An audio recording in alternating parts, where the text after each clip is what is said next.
राज्यातील महानगरपालिका निवडणुकींचे निकाल हाती यायला सुरुवात झाली आहे। नागपूर महानगरपालिकेमध्ये सुद्धा भाजपची कुठेतरी सरशी दिसते, त्यामुळे पुन्हा एकदा भाजप सत्तेत येण्याचं चित्र आहे। आपल्यासोबत भाजपचे शहराध्यक्ष तथा माजी महापौर दयाशंकर तिवारी आहे।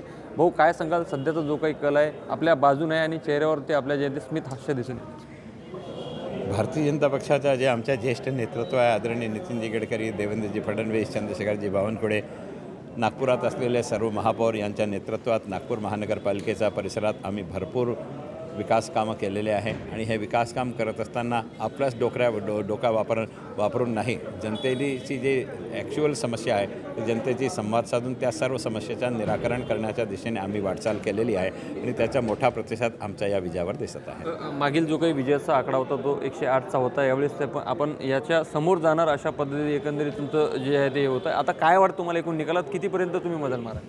आमचं नियोजन 108चा आकडा क्रॉस करण्याचा होता, त्या दृष्टीने आमची वाटचाल सुरू आहे। 128 पैकी 101 जागेवर भारतीय जनता पक्ष शिवसेना युतीचे आमचे लोक पुढे आहे। आम्ही 108चा आकडा 100% ओलांडू अशी आम्हाला खात्री आहे। खरं तर निवडणुका शांतपणे पार पडाव्या अशा अपेक्षा असतात, मात्र नागपूरमध्ये कुठेतरी या निवडणुकीनं गालबोट लागलं, भाजपच्या आपल्या उमेदवारांवर हल्ला देखील झाला होता। तर ह्या सगळ्या घटना घडल्यानंतर सुद्धा आता कुठेतरी एक चपराक जी आहे ती त्यांच्यावरती म्हणावी विरोधकांवरही जो निकाल आहे तो ॲक्च्युअली इलेक्शनच्या दृष्टीने लढायला पाहिजे, आपल्या विचारांसोबत लढायला पाहिजे। कुणासोबत मारहाण करणं, कुणाला शिवीगाळ करणं हे चुकीची बाब आहे।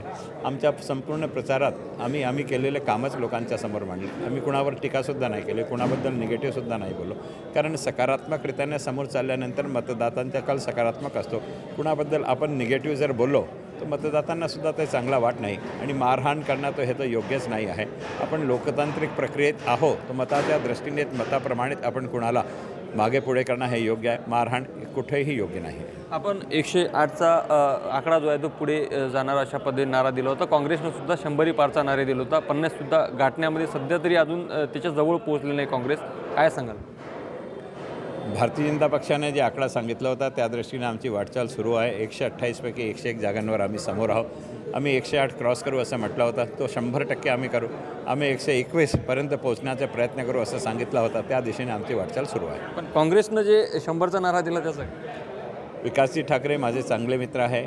आपल्या कार्यकर्त्यांमध्ये उत्साह भरण्यासाठी त्यांनी 100चा आकडा सांगितला होता, ते त्यांच्या दृष्टीने योग्य होता आणि आकडा जास्त आपण निश्चित केला तरच कार्यकर्ते जास्त मेहनत करतील, हा त्यामागची त्यांची ती भूमिका असेल असं मला वाटतं। एमआयएमचे सुद्धा 4 उमेदवार सध्याला आघाडीवर दिसत आहे, खास करून जे फहीम खान महाल परिसरात जी दंगल उसळली होती त्यामधील आरोपी होता, त्याच्या पत्नीसुद्धा आघाडीवर असल्याचं चित्र आहे, याला तुम्ही कसं पाहता? काँग्रेसबद्दल अल्पसंख्याक समुदायामध्ये सुद्धा अविश्वास पसरलेला आहे, त्याची प्रचिती एमआयएमचे जे उमेदवार निवडून येत आहे त्यामध्ये दिसत आहे।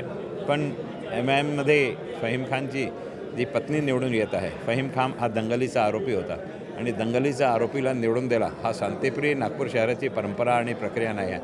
नागपुरात जर अशाप्रमाणे दंगलमध्ये समाविष्ट असणारा नेतृत्व करणारा निवडून येत असेल तर पुढच्या नागपूरची स्थिती काय होईल याच्याकडे एक प्रश्न उभा झालेला आहे। आज दिवसभर जे काही निकालाचे कौल येत आहे, मुख्यमंत्री साहेबांसोबत सकाळपासून काही अपडेटसाठी फोनवर संवाद वगैरे झाले? माननीय मुख्यमंत्रींसोबत सकाळपासून 2-3दा बोलणं झाला। मुख्यमंत्रीने सुद्धा आमचं अभिनंदन केलं आणि हे सर्व जे प्रकार आहे हे त्यांनासुद्धा अपेक्षित होता। पण शेवटचा प्रश्न, जल्लोष कसा असेल नागपूरला गडकरीवाड्याच्या समोर आम्ही जल्लोष करत आहोत। जेव्हा 97मध्ये पहिल्यांदा देवेंद्रजी महापौर झाले तेव्हासुद्धा याच ठिकाणी जल्लोष केला, आजसुद्धा तिथेच करत आहोत। खूप खूप धन्यवाद। आपण पाहू शकतो एकंदरीत सध्या अजूनही जे आहे ते भाजप नागपूर महानगरपालिका निवडणुकीत निकाल जे आहे ते येत आहे, मात्र विजयी आकडा एकदा जाहीर झाल्यानंतर भाजपकडून जे आहे ते गडकरीवाडा जो महाल परिसरामध्ये आहे याच ठिकाणी जे आहे ते भाजपच्या पदाधिकाऱ्याकडनं जल्लोष केला जाणार आहे। सोबतच मुख्यमंत्री देवेंद्र फडणवीस स्वतः या ठिकाणी भाजपच्या पदाधिकाऱ्यांची सकाळपासूनच जे आहे ते एकंदरीत या कौलवर निरीक्षण देण्यासाठी जे आहे ते समन्वय साधत असल्याची देखील प्रतिक्रिया भाजपचे शहराध्यक्ष दयाशंकर तिवारी यांनी लोकशाही मराठीशी बोलताना दिली आहे। लोकशाही मराठीकरता मी ज्ञानेश्वर पवार, नागपूर।